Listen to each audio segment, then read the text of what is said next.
William, some remarkable insights and presentations. I thought, particularly some of the slides you brought forward. But bring us your perceptions and suggestions. What's your feel? Thanks. I feel we've moved a whole kind of massive distance in this last week, and I think we're on the same principles, that's no doubt. Everyone feels in exactly the same way, but we're all presenting it in different ways, from different cultures and from different starting points. And I think that's what's been exciting, is that nobody's further ahead or further behind, because we're all doing it in different ways, and we have to do it to different audiences. Now, we're dealing with the healthcare industry to try and get them on board, but as Les says, that's a very small part of a much, much bigger picture, but it's one way to start. And I think one of the things that has come across is this compassion, that we have a compassion for life, a compassion for the world, but that's also compassion for people. And I think that compassion for people goes hand in hand with where we're going. We don't have to be apologetic. We have a right to be here. Everyone has a right to be on this fantastic planet. We are integrated in this web of life, which I love that expression. And therefore, having got that right, we now just sort of move forward with people saying, look, what are the opportunities? And I can see now another division, in a way, that I can look at people in London, and some of the slides I showed of children and of adults who are very deprived from the environment, and that's the developing world. That's the developing world in the area we're dealing with. They have all the resources, they have all the money, they have everything, but they're being held right back. And we've now got to get that developing world into the developed world of this agenda.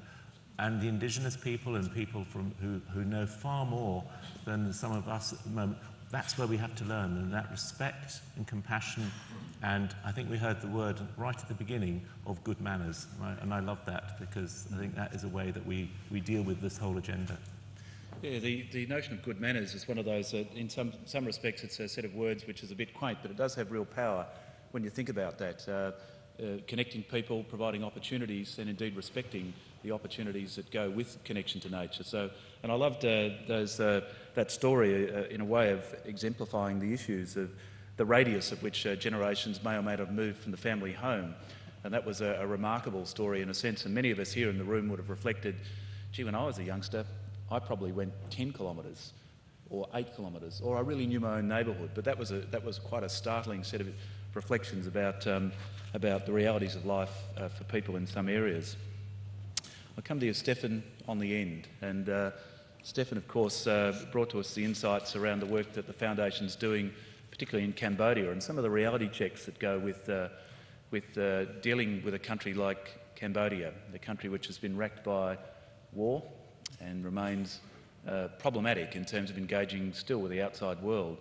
And to place yourself in that space, to come out of one of the most affluent, development-orientated societies on the planet within the California arc, and to make a start in a very difficult space and work on that nature-community interface is a big move. So give us a few of your reflections and thoughts. Yes. Is this working? There'll be a switch there, I'm hopeful. You might have to share microphones. That's what a park bench does for you. It's very easy to share things, you can just pass it down the line and we all muck in here, so... All right. Well, first of all, I'd like to apologize for being late, but I wasn't late because we slept in. I was late this morning. I'll get out of it, come on. I was actually late this morning because William and I and a few others were together brainstorming on what we're going to do after this conference. What are the next steps? How are we going to take this to the next level?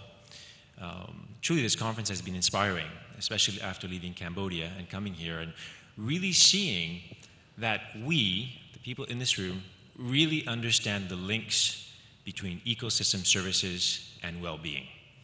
Now, obviously, in developed economies, well-being usually is focusing on health, mental health, and physical health. And in developing economies, like Cambodia, like Uganda, well-being is more than just health. It's about education security, it's about food security, it's about health security. So it's taking it to another level. And interestingly, although we understand that here, I'm still seeing and understanding that there are many silos in these developed economies where we do not have a multidimensional approach to healthy parks, healthy people. There are still gaps. That how come in developed economies we have these beautiful parks, national parks, we understand the environment, but we have obesity. Or Ruth, who's here from California, the park director of California, was explaining how in New York there's an obesity problem, and yet the governor of New York decides to close most of the parks. So these public officials really do not understand the link between healthy parks, healthy people. And for instance, WHO, the World Health Organization, they should also be in congresses like this or conferences like this to understand the links between healthy parks, healthy people.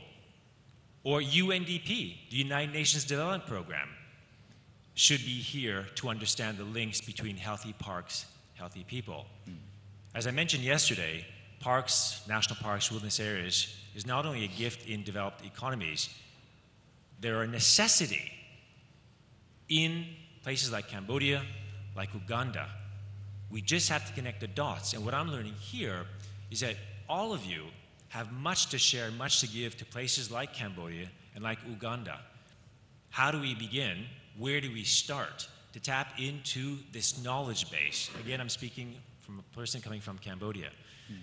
But obviously, like I said, and we're all repeating the message here, is that we here understand the links between ecosystem services and well-being. Now, how do we expand it? How do we make the connections? How do we reconnect all the dots?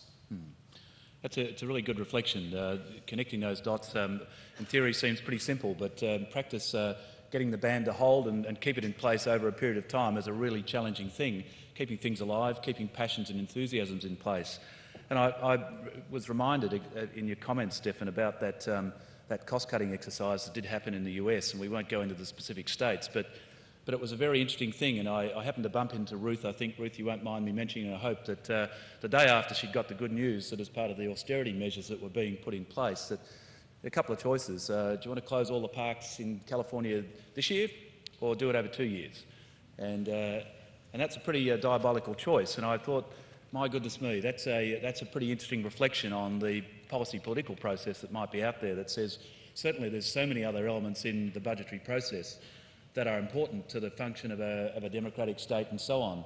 But to think that that might be one of the early and disposable parts of it was a bit traumatising. And I'm pleased to say that Ruth, an incredibly gutsy fighter for the cause of her park service, has managed to pull that back to a more sensible balance. But still, when you think about that, there is a level of peril out there even for the most advanced economies in the world when things get tough.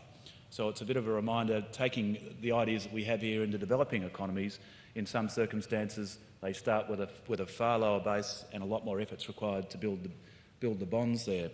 So thank you for those key insights and comments. It certainly helped me reflect across a broad span of key people. But I'll ask a little bit now about suggestions in a sense of the where to from here. And I know some of you may have already caucused on that this morning, but I'll come back to you, Gil, first, because I'll wind up with you, Nick, in that sense. I'll give you the last word on this. But Gil, what would you do from here? What would be one of the two things you'd do from here to try and move that ball down the field in a way which you're getting closer to our goals?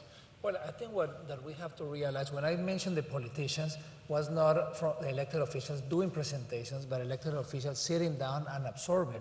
I think that when we get closer to the goal is when half of the people attending a Healthy Parks, Healthy Conference are coming from places other than the traditional parks and health, from economic development, from elected officials, from urban planning, from just general businesses. So I think that is how big of a task we have when we go back to our places.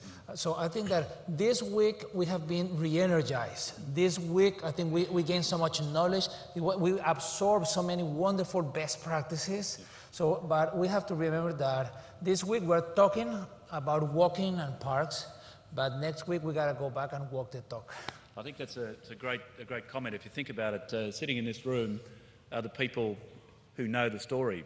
In a sense, you're the people that are going to go forward and, to a certain extent, to use a word, evangelise. You're going to go out there and be able to say, I was in this forum and this is what happened. And by the way, I think there's something we've really got to work on together to pick up the thread. But